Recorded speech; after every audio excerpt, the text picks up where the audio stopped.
안녕하세요. 장성인 사모입니다. 청년, 장년, 노년의 인생이죠. 그래서 전체 인생이 주님 앞에 무릎 꿇고 경배를 드리는 거예요. 또 하나 특징이 뭐냐면 라파엘로가 굉장히 미남이었대요. 당시 아주 유명하다고 그렇게 기록에 남아 있습니다. 보우가 이렇게 얘기했다고 합니다. 내가 이 작품을 2시간만 더 보게 해준다면 앞으로 내 삶에서 10년을 떼어줄 수도 있다 하고 그렇게 감동을 받았다는 이야기를 합니다. 주님 앞에 자신의 삶을 돌아보면서 자기가 돌아온 탕자가 돼서 용서를 구하고 주님 나를 받아주소서 하는 마음으로 그린 작품이 바로 이 작품이고, 그런 화가의 자기 고백, 신앙 고백이 있기 때문에 이 작품을 보는 모두가 다 가슴 떨리는 감동을 느끼는 것이 아닌가, 그렇게 예상해 봅니다. 네, 다음 작품은 그리스도의 변용 작품입니다. 마태복음 17장 상반부에 나온 이야기이죠. 변화산 사건이라고 저희는 알고 있어요. 자, 이 그림을 그린 화가는 라파엘로라고 합니다. 많이 들어보셨죠? 자, 르네상스의 3대 화가 하면 세 사람을 듭니다. 다빈치, 그리고 미켈란젤로, 라파엘로, 이렇게 세 사람을 르네상스의 3대 화가 또는 3대 천재라고 이야기해요. 근데 라파엘로는 다른 두 사람과 조금 달라요.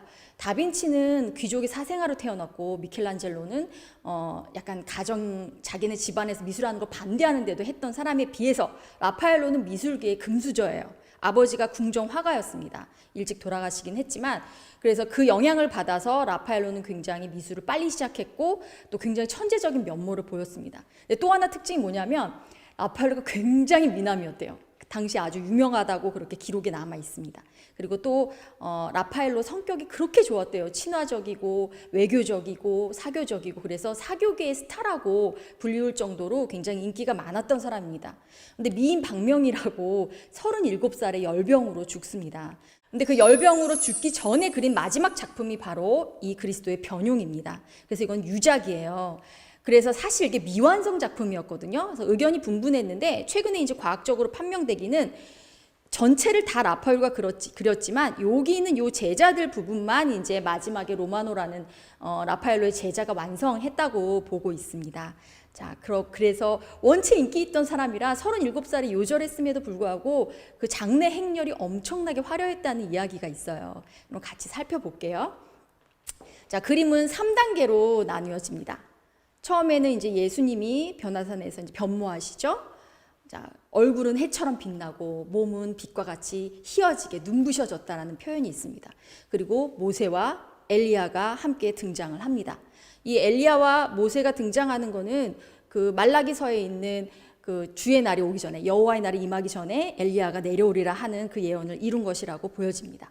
자, 그 다음에 가운데 부분은 먼저 데리고 간 세 제자가 나옵니다. 베드로, 야고보, 요한입니다.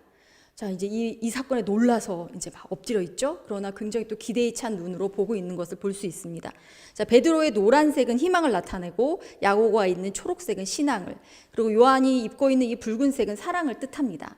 자, 이렇게 가운데 부분이 주어지고, 근데 밑에는 갑자기 뜬금없는 그림이 나오는 것 같은데 잘 보시면 또 이것도 반으로 나눠집니다. 이쪽은 9명의 제자들이 있고요. 자, 이쪽에 이 소녀는 누구인가? 마태복음 17장 변화산 사건 뒤에 나오는 이야기를 보면 귀신 들린 아이가 나옵니다.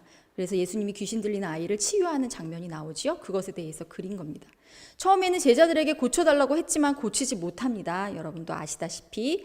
자, 아이가 지금 귀신에 들려 있고요. 간지를 알아서 불에도 뛰어들고 물에도 뛰어든다고 아버지하고 어머니가 굉장히 막 아버지 얼굴을 보면 빨리 고쳐달라는 눈망울이 막 보여집니다.